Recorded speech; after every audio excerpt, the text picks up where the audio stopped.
सुनिए जी, सर्दियाँ शुरू हो गई हैं और इस बार तो सर्दी के साथ साथ बारिश भी हो रही है। घर की छत का तो आप जानते ही हैं ना, पानी आता है। हाँ भाग्यवान, इस बार ठंडी कुछ ज़्यादा ही पड़ने वाली है, क्योंकि गांव के चौपाल पर लोग बोल रहे थे कि इस बार सर्दी के साथ साथ भयंकर बारिश भी होने वाली है। अजी, ऐसा हुआ तो हमारा क्या होगा? छत के साथ साथ घर की खिड़कियाँ भी टूटी हुई हैं, ठंडी हवा सीधी अंदर आती है। आप कुछ कीजिए ना। हाँ सरला, मैं कुछ करता हूँ। मालिक के पास जाकर देखता हूँ, वे अगर कुछ मदद करेंगे तो मैं घर की छत और खिड़कियाँ ठीक करवा दूंगा। ठीक है?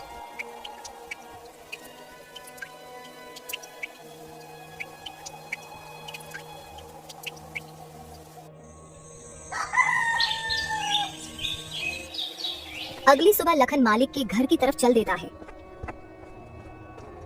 लखन का मालिक, जो स्वभाव से बहुत ही कठोर और निर्दयी था, अलाव के पास खड़ा अपने नौकरों पर चिल्ला रहा था। लखन अपने मालिक के पास जाता है और उनसे कहता है, मालिक, ठंडी का मौसम आ चुका है। कल तो हल्की हल्की बूंदाबांदी भी हो रही थी और मेरे घर की छत और खिड़कियाँ टूटी हैं, जिससे कि घर में पानी और हवा आती है। और अगर मैंने जल्दी से उसे ठीक नहीं करवाया तो ठंडी में हम लोगों को बहुत दिक्कत हो जाएगी। मैं और मेरी पत्नी तो किसी तरह दिन काट लेंगे, लेकिन मेरी एक छोटी सी बेटी है, वह इतनी ठंडी में उस टूटे फूटे घर में नहीं रह पाएगी। लखन की बातें सुनकर मालिक कहता है, अरे लखन, तो उसमें मैं क्या कर सकता हूँ? मालिक, आप मुझे थोड़े बहुत पैसे उधार दे देते तो मैं अपने झोपड़े की मरम्मत करवा लेता और मैं दिन रात मजदूरी करके आपका उधार चुका दूंगा। अरे तने अभी तो इतना काम भी ना करया जो मैं तने उधार दे सकूं। अभी मेरे पास पैसे कोन्या। सर्दी की वजह से सारा धंधा चौपट हो रहा है। और सुन मेरी बात, काल से काम पर मत आइए, मने तेरे बर्गे मजदूर की जरूरत कोन्या। अरे मालिक, मैं तो मदद की उम्मीद से आपके पास आया था, लेकिन आप तो उल्टा मुझसे मेरा ही रोजगार छीन रहे हो। ऐसा मत करो मालिक, मत करो। मैं कहाँ जाऊँगा? लखन के इतनी मिन्नतें करने के बाद भी उसका मालिक मणिराम उसकी एक नहीं सुनता है और बेचारा लखन वहाँ से दुखी मन से वापस चला आता है। लखन दिन भर जगह जगह काम ढूंढता है, लेकिन उसे कहीं भी काम नहीं मिला। सुबह से रात हो गई। सरला को बोलकर आया था कि छत का इंतजाम कर दूंगा, पर यहाँ तो नौकरी भी चली गई। घर ठीक होना तो छोड़ो, खाने तक का इंतजाम नहीं कर पाया। लखन चाय की एक दुकान के आगे बैठा यह सब सोच ही रहा था कि तभी आसमान में काले बादल छा जाते हैं और जोर जोर से बिजली कड़कने लगती है। हे भगवान, लगता है बारिश होने वाली है। मुझे तुरंत घर पहुंचना होगा, वरना सरला अकेले कैसे संभालेगी। लखन जल्दी जल्दी अपने घर की तरफ दौड़ता है। वह कुछ दूर चला ही था कि तभी जोर जोर से बारिश शुरू हो जाती है।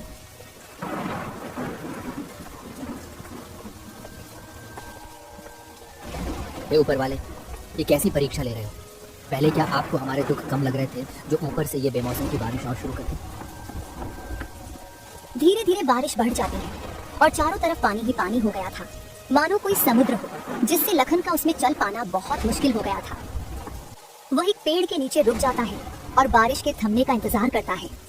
हे भगवान, एक तो इतनी ठंडी और ऊपर से ये तेज बारिश। मेरे तो हाथ पैर सुनने पड़ रहे हैं। इतने पानी में चल पाना भी मुश्किल हो गया है और घर पर बेचारी सरला अकेली परेशान हो गई होंगी। लखन काफी देर तक उस पेड़ के नीचे बारिश के रुकने का इंतजार करता है, लेकिन बारिश थी कि रुकने का नाम तक नहीं ले रही थी। चल लखन, इस बारिश का कोई भरोसा नहीं, ये रुके या ना भी रुके। इतना कहकर लखन उस तेज बारिश में घर के लिए चल पड़ता है। जहाँ तक लखन की नजर जा रही थी, सब और पानी ही पानी था।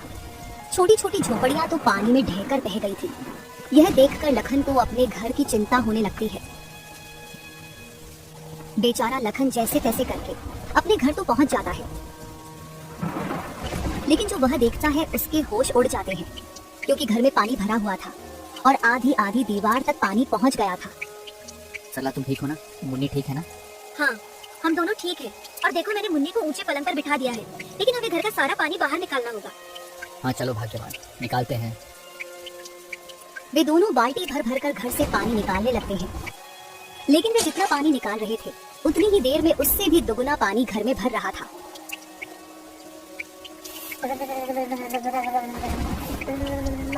बापू, ये पानी तो बढ़ता ही जा रहा है। मुझे बहुत डर लग रहा है। अरे मुन्नी, मेरी बच्ची, तुम डरो मत, सब ठीक हो जाएगा। सरला अपनी बेटी को दिलासा दिलाती है, और वे बेचारे इस समय कर ही क्या सकते थे। रात के आखिरी पहर बारिश रुकती है। वे जैसे तैसे करके उस रात को बिताते हैं।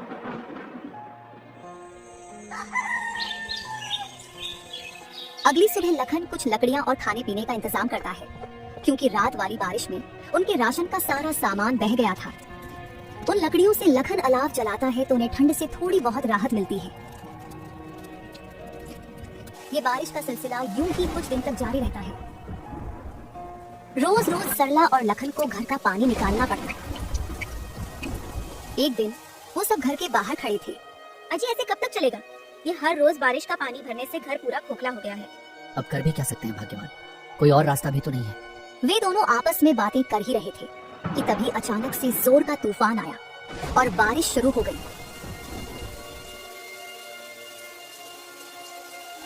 देखते ही देखते लखन का सारा घर बारिश में पूरी तरह ढह गया।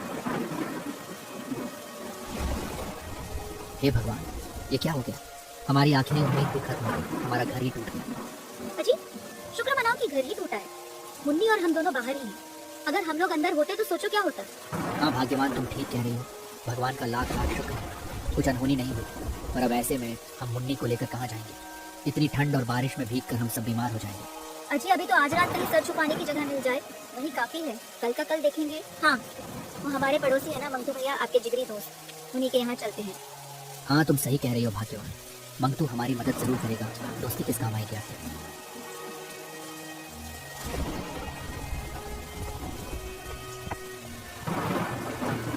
वो दोनों अपनी बेटी को लेकर मंगतू के घर के तरफ उस तेज बारिश में चलते हैं और मंगतू के घर का दरवाजा खटखटाते हैं।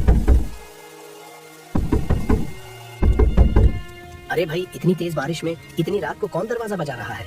अजी बैठे बैठे बातें बना रहे हो, जाकर देखोगे तब पता चलेगा ना। भाग्यवान, तुम ज्यादा मत बोलो, चुपचाप पकौड़े बनाओ।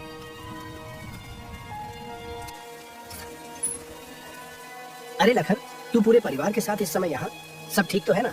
अरे कुछ ठीक नहीं है मंगतू भाई, तेज बरसात की वजह से हमारा घर ढह गया है। सड़क पर आ गए हैं हम लोग। बीवी बच्चों को लेकर कहाँ जाता, इसलिए यहाँ आ गया। आज की रात क्या हम तेरे घर में रुक सकते हैं? देख भाई लखन, दोस्ती यारी अपनी जगह ठीक है, मैं तुझे रख भी लूँ, पर तेरी भाभी कभी नहीं मानेगी। और वैसे पूरा परिवार एक साथ माफ करना भाई, मैं नहीं रख सकता। तो कैसी बात कर रहा है मंगतू? मैंने भी हमेशा तेरे अच्छे बुरे वक्त में तेरा साथ दिया है, और आज जब मुझ पर मुसीबत आई तो तू मुंह फेर रहा है। ऐसा मत कर मेरे भाई, एक ही रात की तो बात है, मेरी बच्ची बीमार हो जाएगी। सब समझता हूँ लखन, पर मैं नहीं रख सकता। अभी तुम कोई और जगह तलाश कर लो। लखन कुछ और बोल पाता उससे पहले ही मंगतू ने उसके मुंह पे दरवाजा बंद कर दिया।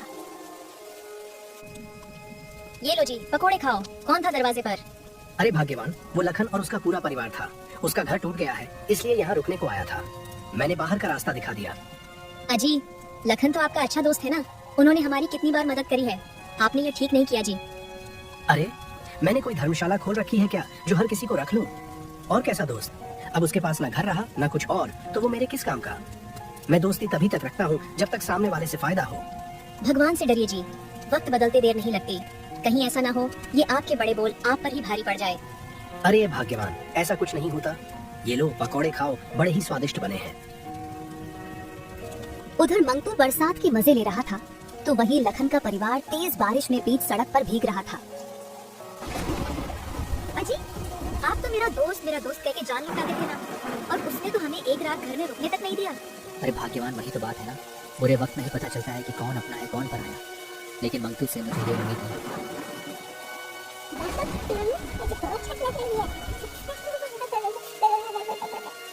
सरला मुन्नी का माथा छूकर देखती है तो वह चिल्ला पड़ी।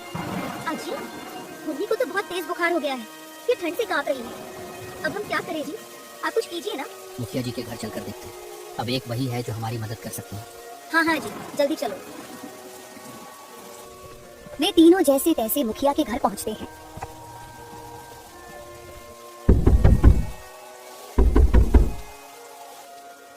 हाँ भाई, लखनऊ बोल का हुआ? कैसे नाना हुआ? इतनी रात में काहे कुंडी बजावत? मुखिया जी, वो बारिश से मेरा पूरा घर टूट गया, मैं बेघर हो गया हूँ, मेरी मदद करो। आज रात अपने घर में ठहरने दो। क्यों भाई, मैंने तुम लोगों का ठेका ले रखा है क्या? पता नहीं तुम लोग कहाँ से चले आते हो मुंह उठाकर। मुखिया जी, आप गांव के करता धरता है, अगर बुरे समय में आप ही हमारी मदद नहीं करेंगे तो और कौन करेगा भला? अरे मुखिया हूँ तो क्या हुआ, मेरी हवेली कोई धर्मशाला थोड़ी है। अब तू यहाँ से चुपचाप जा रहा है या नौकरों से धक्के मार के निकल आऊं? मुखिया ने उनकी एक भी नहीं सुनी और उन्हें धक्के मारकर हवेली से निकलवा दिया। रात भर वो कभी किसी रिश्तेदार का तो कभी दोस्त के घर का दरवाजा खटखटाते रहे, पर किसी ने भी उनकी मदद नहीं की। थक हार कर वे बेचारे एक पेड़ के नीचे बैठ जाते हैं। आज दिखा दिया लोगों ने, कोई किसी का अपना नहीं होता। आप हिम्मत मत हारिए जी, ऊपर वाला सब देख रहा है, वह हमारी जरूर मदद करेगा। एक दिन हमारे भी जरूर दिन बदलेंगे, और जिन्होंने आज हमें आंखें दिखाई है ना, भगवान उनकी आंखें एक दिन जरूर चुकाएंगे। वे रात भर ऐसे ही बारिश में भीगते भीगते अपनी किस्मत को रोते रहे।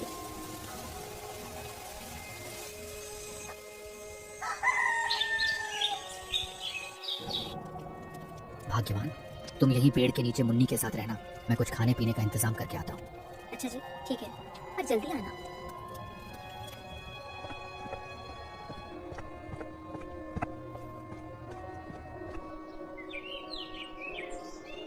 शाम होने से पहले लखन अलाव जलाने के लिए लकड़ी, खाने पीने का सामान और मुन्नी की दवाई का इंतजाम करके आ जाता है।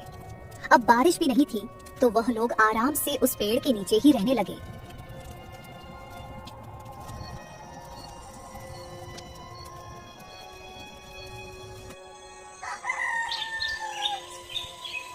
एक सुबह लखन का दोस्त मंगतू वहां से गुजरता है। अरे भाई लखन, तेरे इतने बुरे दिन आ गए जो इतनी ठंडी में ऐसे पेड़ के नीचे रहना पड़ रहा है। थू थू थू, मुझे देखकर बड़ा अफसोस हुआ। बस मंगतू भाई, वक्त वक्त की बात है, आज तुम्हारा समय है, तुम हम पर हंस लो, कभी ऊपर वाला हमारा भी समय लाएगा। अरे सड़क पर आ गए हो फिर भी इतना घमंड, ऐसा क्या हाथ लग गया तुम्हारे? चलो कोई ना, तुम ऐसे में ही खुश रहो। मंगतू उनका मजाक बनाकर चला जाता है, जिससे लखन और सरला की आंखों में आंसू आ जाते हैं। भाग्यवान, तुम इसकी बात को दिल पर मत लेना। चलो ठीक है, तुम खुद का और मुन्नी का ख्याल रखना, मैं कोई काम देख कर आता हूँ। लखन काम की तलाश में वहां से चल पड़ता है और वह गांव में बहुत जगह काम के बारे में पता करता है, लेकिन उसे कोई काम नहीं मिला। सरला और मुन्नी मेरा इंतजार कर रहे होंगे, मुझे जल्द ही वापस लौटना चाहिए।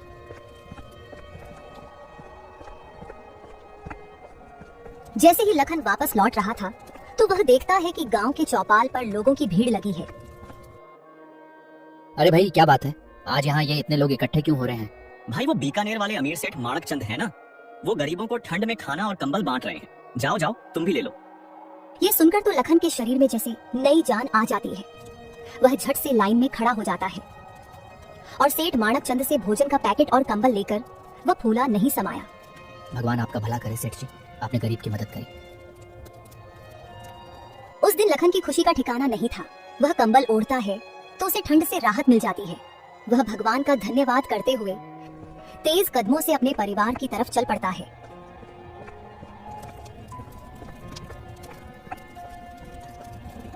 अजी, आ गए आप? और ये नया कंबल कहाँ से ले आए आज? अरे भाग्यवान, वो बीकानेर वाले अमीर सेठ माणक चंद है ना, वे गांव में जरूरतमंदों को कंबल और खाने का सामान बांट रहे थे, तो मैंने भी वहां से ले लिया। हाँ बापू, सही किया आपने, अब आपको भी ठंड नहीं लगेगी। हाँ जी, मुन्नी बिल्कुल सही कह रही है, आपको इस ठंडी में इस कंबल से कुछ तो राहत मिलेगी। लखन और सरला आपस में यह सब बातें कर ही रहे थे कि तभी उनके पास एक बूढ़ा आदमी आता है। अरे बेटा, मैं 2 दिन से भूखा हूँ, मैंने कुछ नहीं खाया है, कुछ खाने को मिलेगा? हाँ हाँ, क्यों नहीं बाबा, आओ बैठो। लखन को जो सेठ से थोड़ा बहुत खाना मिला था, वह अपनी और अपने परिवार की परवाह किए बिना उस बूढ़े आदमी को दे देता है। बेटा, तुम्हारा बहुत बहुत शुक्रिया जो तुमने इस सर्दी में इस गरीब को खाना दिया, वरना आजकल ऐसा कोई नहीं करता। लेकिन बेटा मुझे ये बताओ, तुम सभी इतनी ठंडी में यहाँ सड़क किनारे क्या कर रहे हो? लखन उस बूढ़े आदमी को अपने साथ जो जो हुआ वो सारी बातें बताता है। अरे बेटा, तुम्हारे साथ तो बहुत बुरा हुआ, माफ करना, मैंने तो तुम्हारा सारा खाना भी खा लिया, अब इतनी ठंडी में तुम लोग क्या खाओगे? अरे बाबा जी, कोई बात नहीं, मदद करना तो हमारा कर्तव्य है। अरे बेटा, मैंने आज तक तुम जैसा निस्वार्थी आदमी नहीं देखा। तुमने अपनी और अपने परिवार की परवाह किए बिना मुझे भोजन दिया। मेरे पास तुमको देने के लिए ज्यादा कुछ तो नहीं है। इतना कहकर वह बूढ़ा आदमी अपनी झोली में से एक पोटली निकालकर लखन को देते हुए कहता है, बेटा तुम दिल के बहुत अच्छे हो, ये लो मेरी तरफ से एक छोटी सी भेंट, और इस गरीब का तुम्हें आशीर्वाद है, तुम जिस चीज को भी छू लोगे वह लोहे से भी मजबूत हो जाएगी। इतना कहकर वह बूढ़ा आदमी वहाँ से चला जाता है।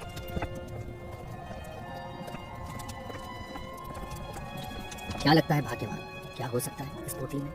अजी, वो बूढ़े बाबा तो बहुत ही गरीब लग रहे थे देखने में। वो भला हमें क्या ही दे सकते हैं? खोल कर देखते हैं तभी पता चलेगा। फिर लखन और सरला उस घड़े को खोलकर देखते हैं तो उसमें बहुत सारे सोने के सिक्के थे। लखन और सरला की खुशी का तो कोई ठिकाना नहीं था। अरे बाप रे, इतने सारे सोने के सिक्के। हाँ सरला, मुझे तो लगता है वह बूढ़े बाबा कोई साधारण इंसान नहीं थे। हाँ जी, सही कहा आपने। लगता है भगवान ने हमारी सुन ली। अब उनके दुख के दिन समाप्त होने वाले थे।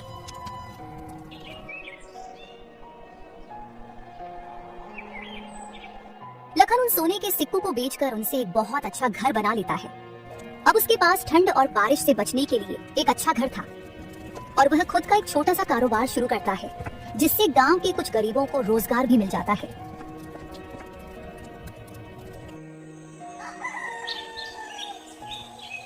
कुछ दिन बीत जाते हैं। वो कहते हैं ना, समय बदलते देर नहीं लगती।